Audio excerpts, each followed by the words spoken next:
तो चलिए दोस्तों, कहानी शुरू करते हैं। पुराने समय में किसी राज्य का राजा चतुर्सेन हुआ करता था। राजा चतुर्सेन बहुत ही बुद्धिमान, सुंदर और न्यायप्रिय था। वो किसी भी मामले में सजा देने से पहले अच्छी तरह सोच विचार करता था और अपराधी को भी अपनी बात रखने का मौका देता था। उसके बाद ही कोई फैसला सुनाता था। उसकी इन्हीं गुणों की वजह से उसके सभी पड़ोसी राज्यों के राजाओं से भी अच्छी दोस्ती थी। वो अक्सर आसपास के सभी राजाओं को अपने राज्य में बुलाकर उनके साथ समय बिताता था। उसकी बुद्धिमानी, सुंदरता और न्यायप्रियता की बात राजा चतुर्सेन के एक और पड़ोसी राज्य की राजकुमारी सौंदर्या को भी अपनी सहेलियों से पता चलती रहती थी। राजकुमारी सौंदर्या भी अपने नाम के अनुसार बहुत ही सुंदर थी। राजकुमारी सौंदर्या राजा चतुर्सेन की तारीफ सुन सुनकर उससे प्रेम करने लगी थी। उसकी सहेलियों ने राजा चतुर्सेन का एक चित्र भी राजकुमारी सौंदर्या को लाकर दे दिया था। राजकुमारी राजा की तस्वीर बनाती रहती थी और हमेशा उसके ख्यालों में खोई रहती थी। एक दिन राजकुमारी सौंदर्या ने फैसला किया कि वो राजा चतुर्सेन से मिलने जाएगी और वहां जाकर राजा की बुद्धिमानी की परीक्षा लेगी, और अगर राजा उसमें सफल हुए तो वो खुद उनके सामने विवाह का प्रस्ताव रखेगी। तो वो कुछ सैनिकों और सहेलियों के साथ राजा के राज्य की तरफ चल देती है। यात्रा बहुत लंबी थी, तो रात के समय रास्ते में जंगल में ही तंबू लगाकर सब आराम करने लगे। फिर सुबह होती है तो राजकुमारी अपनी सहेलियों और सैनिकों के साथ राजा चतुर्सेन के महल की तरफ बढ़ जाती है। थोड़ी देर के बाद वो सब राजा के महल पहुंच जाते हैं। राजकुमारी राजसभा के मुख्य द्वार पर पहुंचती है और वहीं से राजसभा में बैठे राजा को प्रणाम करती है और उनको और सभी दरबारियों को अपना परिचय देते हुए कहती है कि महाराज, मैं आपके एक पड़ोसी राज्य की राजकुमारी सौंदर्या हूँ।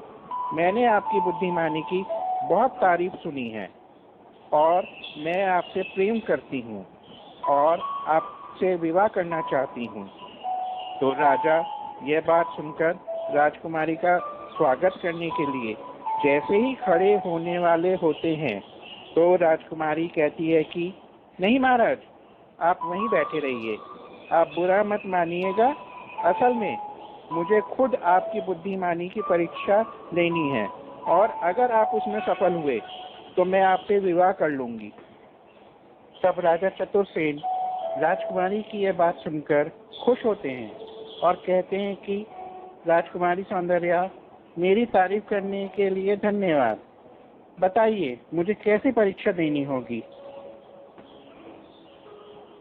तब राजकुमारी अपने साथ लाई हुई 2 फूल मालाएं राजा के सामने वाली दीवार पर टंगवा देती है और कहती है कि महाराज, मैं ये 2 फूल मालाएं लेकर आई हूँ, जिनमें से एक असली फूलों से बनी है और दूसरी नकली फूलों से बनी है। आपको अपने सिंहासन पर बैठे हुए दूर से ही पहचान कर बताना होगा कि असली फूलों की माला कौन सी है। राजकुमारी की ये बात सुनकर सभा में बैठे हुए सभी लोग हैरान हो जाते हैं और आपस में चर्चा करने लगते हैं कि फूलों को बिना छुए और बिना सूंघे हुए कैसे पता चलेगा कि असली फूलों की माला कौन सी है। तभी राजा के दिमाग में एक विचार आता है। तब राजा अपनी सभा में बैठे हुए एक मंत्री को दोनों फूल मालाओं को सामने वाली दीवार पर खिड़की के नीचे टांग देने और खिड़की को खोल देने का आदेश देते हैं। खिड़की के खुलते ही बाहर बागीचे के फूलों पर बैठी हुई कुछ मधुमक्खियां सभा के अंदर आकर बाईं तरफ वाली असली फूलों की माला पर आकर भिनभिनाने लगती हैं। तब राजा कहते हैं कि ये बाईं तरफ वाली माला ही असली फूलों से बनी है। तब राजकुमारी खुश होती है और कहती है कि महाराज, आप सच में बहुत बुद्धिमान हैं। आप मेरी परीक्षा में सफल हुए हैं। तो मैं आपसे विवाह करने के लिए तैयार हूँ। आप बारात लेकर मेरे राज्य में आइए और मुझसे विवाह करके ले आइए। इतना कहकर राजकुमारी अपने राज्य की तरफ लौट जाती है।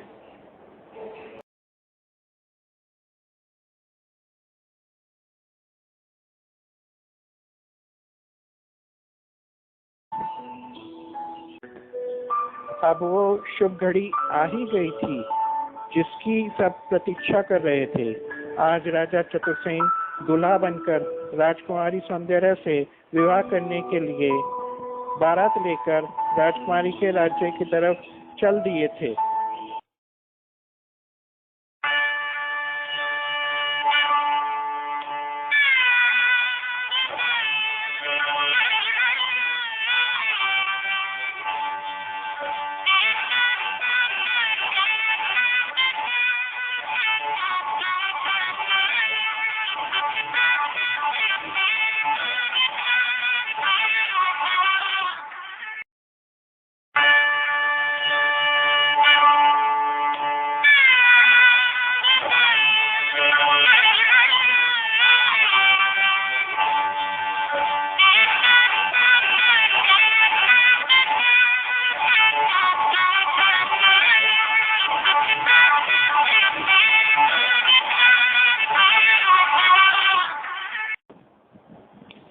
रास्ते में रात बिताने के बाद सुबह फिर से राजा और बाराती तैयार होकर राजकुमारी के राज्य की तरफ बढ़ गए। थोड़ी देर बाद वो राजकुमारी के महल के मुख्य द्वार पर पहुंच गए तो उनका स्वागत हुआ। फिर विवाह की सभी रस्में पूरी की गईं। विवाह में उपहार में राजा बहुत सारे गहने और सोने के सिक्के लाए थे। उनको भी उपहार में यही सब दिया गया। फिर राजा राजकुमारी को विदा करवाकर अपने महल की तरफ चल दिए। रास्ते में आराम करके सुबह सब राजा के महल पहुंच गए। फिर राजा ने अपने सभी मित्र राजाओं को भोज पर बुलाया और उनको उपहार में सोने के सिक्के से भरे बर्तन देकर विदा किया। अब राजा चतुर्सेन अपनी रानी सौंदर्य के साथ राजसभा में बैठने लगे। एक दिन राजा चतुर्सेन के मित्र राजा इंद्रसेन उनसे मिलने आते हैं।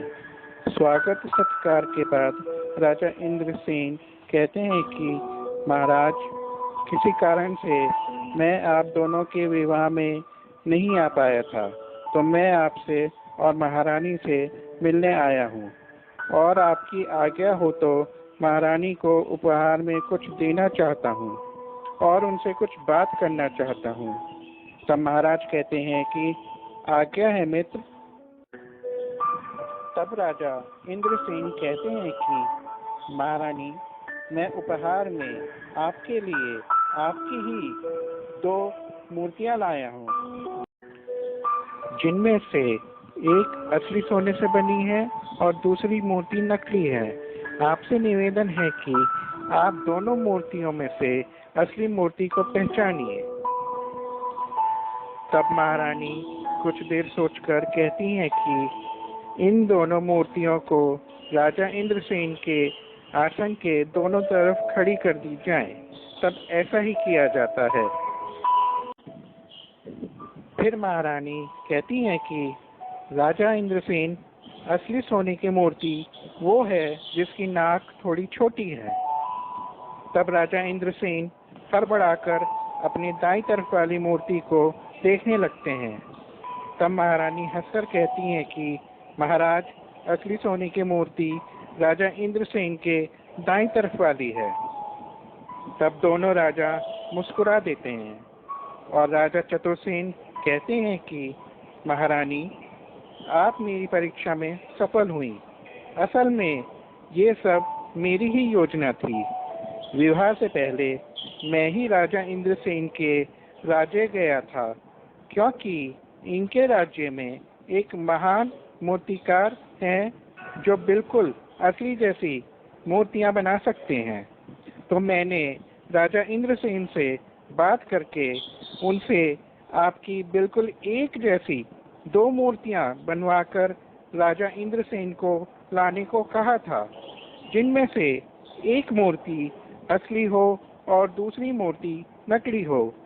आपको याद होगा कि विवाह से पहले आपने भी मेरी कुछ ऐसी ही परीक्षा ली थी और मुझसे असली माला पहचानने को कहा था।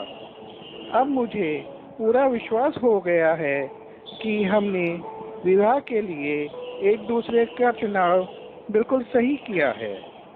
यह सुनकर महारानी मुस्कुरा देती हैं। इन्हीं सब बातों में रात हो जाती है तो राजा इंद्रसेन राजा चतुरसेन और महारानी सौंदर्य से विदा लेते हैं। जाते समय राजा चतुरसेन राजा इंद्रसेन को उपहार भी देते हैं और राजसभा में सभी लोगों को सोने के सिक्के बांटे जाते हैं। तब सब लोग अपने महाराज और महारानी की जय जयकार करने लगते हैं।